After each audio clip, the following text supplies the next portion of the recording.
असू द्यावे समाधान हे नवलच आहे.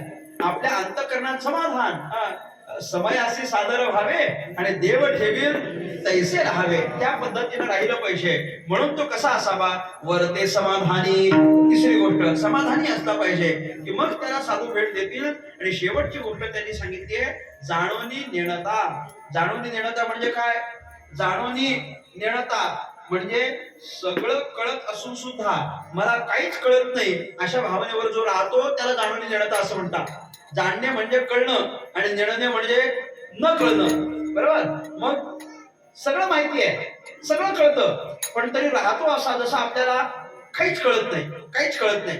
अहो, आपण समाजामध्ये कितीही ज्ञानी जरी असतो तरी पण आपल्याला काहीच कळत नाही या भावनेवर राहिलं पाहिजे. आणि तुम्हाला गंमत सांगू का? जो ज्ञानी आहे ना, जो खरा खरा ज्ञानी आहे ना, तो समाजाला कधीच सांगत नाही की मी ज्ञानी आहे. मी बारीक आहे का? जो ज्ञानी आहे तो समाजाला कधीच सांगत नाही की मी ज्ञानी आहे. आणि जो समाजाला वरडून वरडून सांगतो की मी ज्ञानी आहे त्याच्यासारखा अज्ञानी दुसरा कोणी नाहीये. ज्ञानी माणूस कधीच सांगत नाही. अज्ञानी प्रत्येकाला कळलं पाहिजे की नाही. मी गमतीला म्हणत असतो आपल्याला काहीच कळत नाही इतकं तरी कळलं पाहिजे की नाही. इतकं तरी कळलं पाहिजे. आपल्याला काहीच कळत नाही हे पण लोकांना कळत नाही. हे पण लोकांना कळत नाही. कळत नाही आपल्याला काहीच कळत नाही. कळलं पाहिजे. मी नेहमी सांगत असतो माझं कीर्तन ऐकत असताना तुम्हाला जर कळलं तर कळलं म्हणा आणि नाही कळलं तर नाही कळलं म्हणा. पण तुम्हाला जर काहीच कळलं नाही आणि तुम्ही म्हणालात की कळलं तर मला कसं काही कळेल की तुम्हाला कळलंय की नाही कळलंय. इतकं कळलं असेल तर माना हलवा. काय जाणून नेणता राहिलं पाहिजे. सगळं कळत असून सुद्धा आपल्याला काहीच कळत नाही या भावनेवर राहिलं पाहिजे. तया साधू भेट देती अवचितागा. त्याला साधू भेट देतील. म्हणजे या चार गोष्टी झाल्या तर त्याच्यानंच साधू भेट देऊ शकतात. तुकाराम महाराज म्हटले ऐसे ऐसे आने भेट देते साधू. नाथ महाराजांनी प्रश्न केला होता ऐसे कैसे आने भेट देते साधू. आणि तुकाराम महाराजांनी उत्तर दिलंय ऐसे ऐसे आने भेट देते साधू. असे साधू भेट देतील. पण साधू भेट होण्याकरता या चार गोष्टी आपल्या ठिकाणी असल्या पाहिजे. विठ्ठला साधूची भेट होण्याकरता अजून काय लागतं तुम्ही तुकाराम महाराजांना विचारा. तुकाराम महाराजांनी सांगितलंय साधूची भेट होण्याकरता आणखी एक गोष्ट असावी लागते. कोणती गोष्ट असावी लागते? अनंत जन्माची पुण्याई आपल्या पदराशी असावी लागते तरच आपल्याला साधूची भेट होते. एकनाथ महाराजांनी भागवतामध्ये असं चिंतन केलंय निष्कामता निजदृष्टी अनंत पुण्य कोट्यानुकोटी रोकड्या लाभची पाठोवाठी तय होय भेटी हरिप्रियांची. भगवंत काय हरिप्रियांची म्हणजे हरिदासांची म्हणजेच भक्तांची म्हणजेच संतांची तेव्हाच भेट होणं शक्य आहे ज्या वेळेला आपल्या पदराशी अनंत जन्माचं पुण्य असेल. आणि ते अनंत जन्माचं पुण्य जेव्हा फळ द्यायला सुरुवात करतं की नाही तेव्हा ते फळ देत असताना काय देतं? संतांची भेट होय फळ देतं. म्हणजे संतांची भेट होण्याकरता आपल्याजवळ पुण्य असावं लागतं. इतकं आपण ध्यानात घ्यायचं. काय लागतं? पुण्य असेल तर आणि तरच आपल्याला संतांची भेट होते. विठ्ठला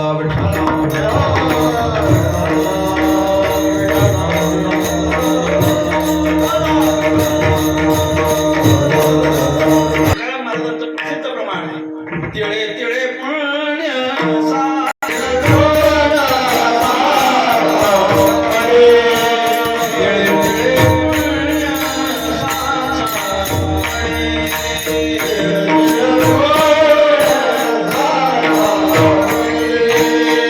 Oh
साठवून ठेवायचं आहे. आणि ते जेव्हा पुण्य आपल्याला फळ द्यायला सुरुवात करेल तेव्हा ते दोन फळ देत असतं. एक आहे नाम तुझे वाचेशी आतुडे, म्हणजे देवाचं भजन आपल्या मुखाला येईल. आणि दुसरं म्हणजे काय, समागम घडे संतांचा संघ आपल्याला प्राप्त होईल. आणि त्याच्याकरता पण पुण्यच लागतं. पुण्य आणि ते कमवायचं असतं. पुण्य कमवायला लागतं माणसाला. माणूस पुण्यग्राही आहे की नाही? प्रत्येक माणसाला आपण करत असलेल्या सत्कर्मातून पुण्य पाहिजे की नाही पाहिजे मला सांगा? पुण्य करताच पाहिजे ना. करतो काय करतो? पुण्य करताच करतो. बारीक बारीक गोष्टीतून त्याला पुण्य पाहिजे असतं. भिकाऱ्याच्या हातावर 10 रुपये जरी टेकवले तरी त्याच्या बदल्यात आपल्याला काय पाहिजे? पुण्य पाहिजे. एखाद्या उपाशी माणसाला अर्धा तुकडा भाकर दिली तर त्याच्या बदल्यात आपल्याला काय पाहिजे? पुण्य पाहिजे. नुसत्या आंधळ्याला रस्ता ओलांडायला मदत केली ना एखाद्यानं, डोळस माणसानं, तरी त्याच्या बदल्यात पण त्याच्या मनात असा विचार येतो, मी चांगला वागलो ना, आता याच्या बदल्यात मला काय पाहिजे? पुण्य पाहिजे. बारीक बारीक गोष्टीतून पुण्य पाहिजे असतं. मी गमतीनं सांगत असतो गुरुजी की आपण असे लांब लांब कीर्तनाला जातो की नाही, की असं बाहेर कीर्तनाला गेलो की बऱ्याचशा 200-400 किलोमीटरचं अंतर पार करून जायचं. आणि मग ती व्यवस्थापक मंडळी आपली वाट बघत बसलेली असतात. आत्ताच येतील, आत्ताच येतील, आत्ताच येतील. आपण तिथं पोचायचं. आपली गाडी पोहोचली की ती 2-4 लोक आपल्याकरता धावत येतील, गाडीचा दरवाजा उघडतील आणि मग आपल्या हातात एक बॅग असते आणि आपण खाली उतरायचं. मग आमच्या हातात ती बॅग त्यांनी पाहिली की व्यवस्थापक मंडळी म्हणतात, द्या तुमची बॅग आमच्या हातात, द्या तुमची बॅग आमच्याकडं, द्या तुमची बॅग आमच्याकडं. मग आम्ही म्हणतो नाही नाही राहू दे, नाही नाही राहू दे. मी म्हटलं नाही नाही मला द्या बॅग. मी म्हटलं राहू दे. नाही अहो द्या हो. मी म्हटलं राहू दे. अहो मला द्या हो बॅग. मी म्हटलं अहो राहू दे, सध्या त्याच्यात काहीच नाही, आत्ताशी आलोय. जाऊ द्या, सध्या रिकामीच आहे म्हटलं बॅग, आता तिच्यात काही नाही, पाहिजे तर जाताना घे, काहीतरी भेटल बाबा त्याच्यात, काहीच नाही आता, राहू दे. म्हटलं नाही नाही तुम्ही द्याच. म्हटलं नाही राहू दे, नाही द्याच. आपण नाही नाही नाही नाही नाही असं म्हणायला लागलो की सरते शेवटी ते त्यांच्या अंतःकरणाची भावना सांगतात आणि आपल्याला म्हणतात, अहो महाराज द्या हो बॅग, तेवढंच आम्हाला पुण्य. बस मला एवढंच म्हणायचं होतं, तेवढंच आम्हाला पुण्य. कशातून? अहो महाराजांची बॅग आम्ही 2-4 मिनिट धरली तर आम्हाला काय मिळेल? पुण्य मिळेल. अशी अपेक्षा जर असेल तर लहान लहान कर्मातून माणसाला पुण्य पाहिजे असतं. आणि ते मिळत नाही असं नाही, मिळतं, 100% पुण्य मिळतं. फक्त इतकंच आहे की आपल्याला जे या लहान कर्मातून पुण्य मिळतं ना, ते पुण्य म्हणजे असं फार डोंगरा एवढं असतं असं समजायचं नाही. त्यातून मिळणारं पुण्य फार थोडं असतं. मग ते किती थोडं असतं सांगण्याकरता तुकाराम महाराज म्हटले, तिळे तिळे पुण्य साचा पडे. तिळा एवढं लहान असं बारीक बारीक पुण्य ते साठवायचं. आणि अनेक जन्मांचं पुण्य आपल्याला जेव्हा फळ देईल ना, तेव्हा त्याचं पहिलं फळ आपल्याला प्राप्त होतं, देवाचं नाव मुखाला येणं. आणि दुसरं फळ प्राप्त होतं ते म्हणजे संतांचा संग होणं. विठ्ठला विठ्ठला. इतक्या साऱ्या कठीण प्रक्रियांद्वारे जी संतांची भेट आपल्याला होत असते. तुकाराम महाराज विचार करतात की याच्यापैकी आपण काहीच केलेलं नाही, याच्यापैकी काहीच केलं नाही, अर्थ काम चाललं नाही, चित्ता वगैरे आपल्याला काही झालं नाही, आणि आपल्या गाठीशी तेवढं पुण्य पण आहे की नाही आपल्याला माहिती नाही. मग आपल्याला ही संतांची भेट झाली ती कशी काय झाली असावी, कोणत्या कारणानं झाली असावी, याचं विचार मंथन जेव्हा तुकाराम महाराजांनी केलं तेव्हा तुकाराम महाराजांना सापडलेलं उत्तर तुकाराम महाराज आपल्याला सांगतात की आम्हाला जी संतांची भेट झाली ती कशामुळे झाली, तर त्याला फक्त एकच कारण आहे की आमच्या अनंत जन्मीचं असलेलं भाग्य उदयाला आलं आणि त्या उदयाला आलेल्या भाग्यामुळेच आम्हाला संतांची भेट झाली. अभंगाचं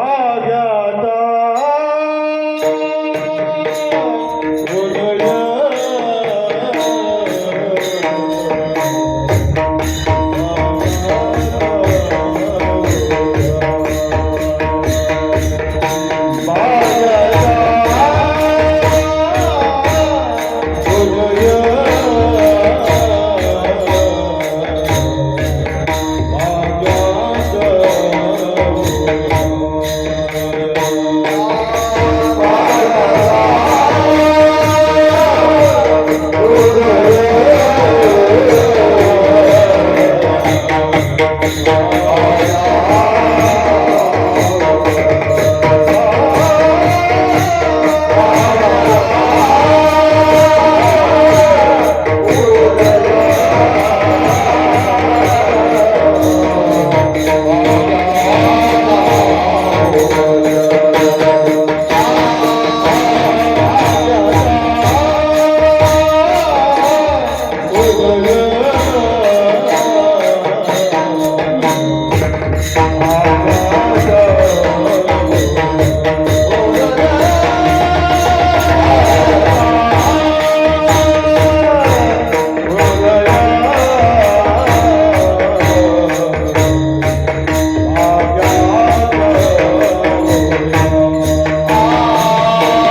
संत पाय. तुकाराम महाराज म्हटले, कशी झाली आम्हाला संत भेट? एकच कारण आहे, भाग्याचा उदय. भाग्य उदयाला आलं आणि आम्हाला संतांची भेट झाली. चला, मान्य आहे, तुकाराम महाराजांना संत भेटले ते त्यांच्या भाग्यामुळे भेटले. पण भाग्यामुळे संत भेटले असं जर म्हणत असतील तर नेमका भाग्य म्हणजे काय हे आपल्याला ध्यानात घ्यावं लागेल. तुकाराम महाराज भाग्य कशाला म्हणतात हे ध्यानात घ्यावं लागेल. कारण काय आहे, आम्ही ज्याला भाग्य म्हणतो त्याला तुकाराम महाराज भाग्य म्हणत नाही, आणि तुकाराम महाराज ज्याला भाग्य म्हणतात त्याला आम्ही भाग्य मानायला तयार नाही. आमची दोघांची याच्यामध्ये जुळत नाही. संत वेगळ्या गोष्टीला भाग्य म्हणतात आणि आपण वेगळ्या गोष्टीला भाग्य म्हणतो. आपण कशाला भाग्य म्हणतो? काही नाही, आपल्या दृष्टीने जे भाग्य आहे ते त्यांच्या दृष्टीनं नाही. तुकाराम महाराज स्पष्ट सांगतात, भाग्य तरी नोहे धन पुत्र दारा निकट वास बरा संतापाई. भाग्य तरी नोहे की आपण म्हणतो काही नाही, त्याचं भाग्य चांगलं आहे. संपत्ती म्हणजे संपत्ती पुरतच भाग्य आहे का? मला सांगा. फक्त पैसा प्राप्त होणं हेच भाग्याचं लक्षण आहे का? भाग्य त्याच्यावर अवलंबून नाहीये. तुकाराम महाराज म्हणतात, धनाला भाग्य समजायचं नसतं. का समजायचं नसतं? धन काही महत्वाचं नाही असं नाहीये. धन महत्वाचं आहे. धनवंता लागी सर्व मान्यता आहे जगी. धनवंताला किंमत नाही, धन महत्वाचं आहे. पण धन म्हणजे आपलं भाग्य नाही. का नाही? कारण तुकाराम महाराज म्हणतात, तुका म्हणे धन भाग्य अशाश्वत जाणं. धन धन काय, धनाचं काय सांगता येतं काय? आज एखाद्याकडे आहे तर उद्या ते नाही, सांगता येत नाही. आज एखादा धनामुळे राजा आहे तर उद्या कदाचित त्याच्याकडचं ते सगळं निघून जाईल आणि तो रंक होण्याची शक्यता आहे. धन एखाद्या जेवढी संपत्तीवान लोक आहेत त्या सगळ्या संपत्तीवान लोकांची संपत्ती बघा, नुसती आपण ऐकली तरी आपल्याला ताप थंडी येईल. इतकी संपत्ती आहे लोकांकडं. किती शून्य द्यायचे आणि ते कसे मोजायचे आपल्याला काही कल्पना आहे का? सांगा. काहीच नाही ना. सांगा ना मला. 100 म्हटलं की किती शून्य? 2000 म्हटले की 3 लाख, म्हटले की 5 कोटी, म्हटले की त्याच्या पुढे काय असतं? माझा अभ्यास इथपर्यंतच आहे, आपल्याला कोटीपर्यंतच कळतं. त्याच्या पुढे काय आहे? अब्ज म्हणजे किती? त्याच्या पुढे किती नाही सांगता येत आपल्याला. काय सांगता येणार? फार फार तर अब्जापर्यंत आपलं गणित. त्याच्या पुढचं गणित कोणाला कळतंय? आपल्याला नाही येत. किती शून्य द्यायचे, किती शून्य द्यायचे. आपण एवढे आकडे बघतो आता टीव्हीला, एवढे बघतो. 1000 कोटी, 1000 आणि त्याचे कोटी, 1000 कोटी, लाख कोटी. बरं, ही संपत्ती नसते, हे घोटाळे असतात.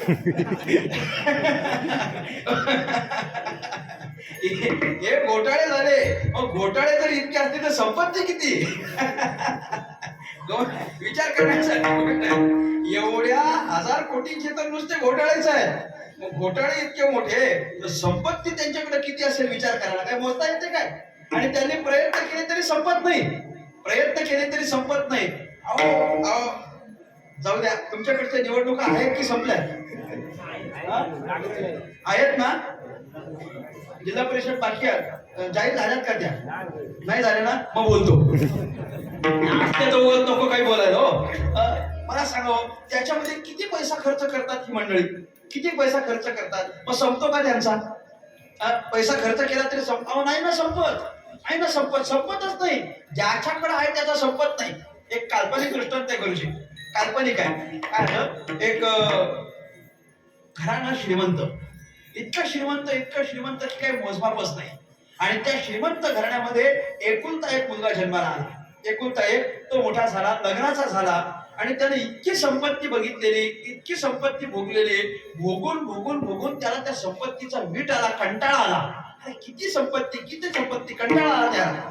आणि त्याला विचारलं, बाबा तुझं लग्न करायचं, तू तयार आहे का? घरातले लोक त्याच्या पाठीत लागले, लग्न कर. सरते शेवटी त्याला सांगितलं की मी लग्न करीन, पण एक अट आहे. काय अट आहे? मी लग्न करीन पण श्रीमंताच्या घरची मुलगी मला नको. एक अत्यंत गरीब घराण्यातली मुलगी पहा, सुसंस्कारी चांगली दिसणारी पहा, पण गरीब घरातलीच मुलगी करायची, श्रीमंताच्या घरची करायची नाही. म्हटलं ठीक आहे बाबा. गरीब घरची मुलगी बघितली, तिच्यासोबत याचं लग्न झालं, ती नांदायला इकडे याच्या घरी आली. आता ती बिचारी इतक्या गरीब घराण्यातली होती की तिनं कधी संपत्ती बघितलीच नव्हती. आणि ती अचानक इतक्या श्रीमंत घरात नांदायला लागली की तिनं एवढी श्रीमंती कधी पाहिली नाही. अहो सगळ्या गोष्टीला नोकर चाकर, सगळ्या गोष्टी सोन्या चांदीच्या दिसायला लागल्या. एवढी श्रीमंती तिनं पाहिली. एक 2-4 महिने गेले, ती जरा रुळली, व्यवस्थित नांदायला लागले. नवऱ्यासोबत तिची संगती व्यवस्थित जुळली. आणि मग तिने एक दिवस सहज आपल्या नवऱ्याला विचारलं, अहो इतकी संपत्ती आहे, किती पैसा, किती धन आहे तुमच्याकडं, किती धन आहे? मला एकदा मला सांगा तरी किती आहे ते. नेमकं मला कळलं पाहिजे किती आहे ते. मी रोज बघते तर वाढत चाललंय, आहे तरी किती? नवऱ्यानं सांगितलं, तुला बघायचंय का? म्हटलं हो, मला बघायचंय. नवऱ्यानं त्या मुलींजीला हाक मारली आणि मुलींजीला सांगितलं, मुलींजी इकडे या, तुमच्या वहिनी साहेबांना घेऊन जा आणि दाखवा आपल्याकडे संपत्ती किती आहे. म्हटलं चालेल. तो तिला घेऊन गेला. मुलींची त्या नवीन आलेल्या मुलीला, लग्न झालेल्या मुलीला ते संपत्ती दाखवण्याकरता नेला. आणि त्यांची जी हवेली होती की नाही, त्याच्या मागच्या बाजूला त्यांनी एक अजून मोठी हवेली बांधली होती. आणि त्यामध्ये नुसत्या खोल्याच होत्या, आणि नुसत्या खोल्या म्हणजे नुसत्या खोल्या बांधलेल्या होत्या. त्यानं एक खोली उघडली, मुलींचीनं एक खोली उघडली. आणि त्या नवीन मुलीनं बघितलं, तिला सांगितलं, ही जी खोली दिसते की नाही, ही खोली अख्खी 500च्या नोटांनी भरलेली खोली आहे. कशानं? तुम्ही फक्त ऐका, मी सांगत जातो आता. ही खोली फक्त आणि फक्त 500च्या नोटांनी भरलेली खोली आहे. अरे बापरे, 500च्या नोटांनी? अरे 10 नोटा कधी आयुष्यात एकत्र बघितल्या नव्हत्या हिनं. आणि हिला अख्खी खोली 500च्या नोटांनी, नुसते ते बंडल. आपण कुठं बघितले ते? या बाबतीत आपण फक्त बंडल. आपल्याला कोणी बंडल देत नाही. लोक आपल्याला बंडल देतात पण बंडल देत नाही. एवढे बंडल थप्प्याच्या थप्प्या अशा रचलेल्या. आणि तिला ते बघितलं, तिला इतकं आश्चर्य वाटलं. त्यानं सांगितलं, ही एक खोली जशी 500च्या नोटांनी भरलेली आहे की नाही, या मजल्यावरच्या सगळ्या खोल्या अशाच 500च्या नोटांनी भरलेल्या आहेत. बापरे, काय आश्चर्य. खालच्या मजल्यावर आला आणि त्यानं सांगितलं, आता हा जो मजला आहे की नाही, हा मजला अख्खाच्या अख्खा, प्रत्येक खोली 200च्या नोटांनी भरलेली. म्हटले 200च्या नोटांनी भरलेली. करत ही 100च्या नोटानं भरलेली, ही सोन्यानं भरलेली, ही चांदीनं भरलेली, ही हिऱ्या माणकानं भरलेली. असं करत त्यानं अख्खी हवेली दाखवली. बापरे, इतकी संपत्ती हिनं पाहिली. आणि एक शेवटची खोली त्यानं सांगितलं, ही जी खोली आहे ना, ही सगळीच्या सगळी आपली 2 रुपये, 5 रुपये, 10 रुपयाचे जे ठोकळे असतात की नाणे कॉइन्स, त्यानं सगळ्या गोणी भरलेल्या आहेत, एकावर एक रचलेल्या आहेत. तिला इतकं नवल वाटलं. तिनं मुलींजीला, आता बिचारी गरीब घराण्यातली, तिनं मुलींजीला विचारलं, मुलींजी एखाद्या ह्या गोणीला मी हात लावून बघितलं तर चालेल काय? म्हणजे हात लावू का मी जरा? तिनं काय मुलींची म्हटलं, तुम्ही मालकीन आहात त्या सगळ्याचे, हात काय लावायचं? काय हात लावून बघा, तुम्हाला काय संपवायचं ते संपवा, काय करायचं ते करा. म्हटले आपल्याला मोठ्या सरकारांनी पूर्ण आपल्याला परवानगी दिली आहे, तुम्हाला काय करायचं ते करा. तुम्हाला संपवायचं ते संपवा. तुम्हाला एखाद्या संस्थेला द्यायचं तर त्याला द्या, एखाद्या अनाथ आश्रमाला द्यायचं तर त्याला द्या. तुम्हाला वाटलं बाबा शॉपिंगला जायचं तर शॉपिंगला जा, खर्च करायचं तर खर्च करा. पण तुम्हाला असं वाटलंच की ही सगळी संपत्ती आजच्या कीर्तन करायला द्यायची तर तुम्ही देऊन टाका. म्हटले कोणी तुम्हाला विचारणार नाही. म्हटले देऊन टाका, बिनधास्त संपवा. म्हटले नाही, आपल्याला काही संपवायचे वगैरे नाही, फक्त आपल्याला एकदा हात लावून बघते बाबा, एवढं आपण कधी बघितलं नाही. म्हटले बघा. आता तिनं त्याच्यापैकी वरती ठेवलेल्या गोणीला हात लावला आणि काय तिचं दुर्दैव, तिनं ज्या गोणीला हात लावला ती वरची गोण होती आणि ते सगळे एकावर एक रचलेलं होतं की नाही, ते सगळं हल्लं आणि ती वरची गोण पडली नेमकं हिच्या पायावर. हिच्या पायावर पडली. आता ती गोण कसली होती? ठोकळ्यांची. आता ती एवढी गोण जड ती हिच्या पायावर पडली आणि पायाला दुखापत झाली. डॉक्टरकडे नेऊन विचारलं काय झालंय, तर म्हटले पाय फ्रॅक्चर झालाय. आता काय करायचं? प्लास्टर करायचं. 6 महिने बांधून ठेवला पाय. आणि मग ती जेव्हा ती बरी झाली तेव्हा ती म्हणायला लागली नवऱ्याला, अहो एवढी संपत्ती आहे हे खरं आहे, पण ती संपत्ती जर आपल्या जीवावर उठत असेल तर ठेवून करता काय, संपून टाकायला म्हटले. नवरा म्हणायला लागला, जे तुला कळतं ते मला कळत नाही का म्हटले. तू सांगायची काय गरज आहे? अरे तू येण्याच्या आधीपासून माझे प्रयत्न संपवायचेच आहेत पण संपत नाही. मी गरीब घरची पोरगी का केली म्हणे विचार. ती म्हटली का केली? अरे श्रीमंताच्या घरची जर पोरगी केली असती तर परत तिच्या बापानं संपत्ती दिली असती तर ठेवू कुठं म्हटली. माझ्याकडे ठेवायला कुठं नाही, म्हणून मी गरीब घरची पोरगी केली. म्हणून तर म्हटलं तर मग तुझं सौंदर्य तुझं संस्कार वगैरे बघितलं आणि गरीब घराण्यात म्हणून तुला केले. मी संपवण्याचे प्रयत्न करतो पण संपत नाही. म्हटली बरं ठीक आहे, मी एक कल्पना सांगू का की ज्याच्यानं संपेल. ती म्हटलं सांग काय कल्पना आहे. ती म्हटली बघा, आपल्या नगरीचा जो राजा आहे की नाही, तुम्ही त्या राजाचा काहीतरी अपराध करा, काहीतरी गुन्हा करा, काहीतरी खोड करा म्हटले त्याची. आणि राजा जर तुमच्यावर रागावला तर राजा रागावला की तुम्हाला शिक्षा देईल. आणि शिक्षा देत असताना राजाची नजर पहिले तुमच्या संपत्तीवर जाईल आणि राजा म्हणेल की याची सगळी संपत्ती गोळा करा आणि आपल्या राज तिजोरीत आणून ठेवा. झालं, सगळी संपत्ती संपली म्हणे आपली. बरोबर आहे, हे पण केलं पाहिजे. याचा कधी विचार केला नव्हता म्हणे, करून बघतो. दुसऱ्या दिवशी राजा दरबारात गेला. राज दरबार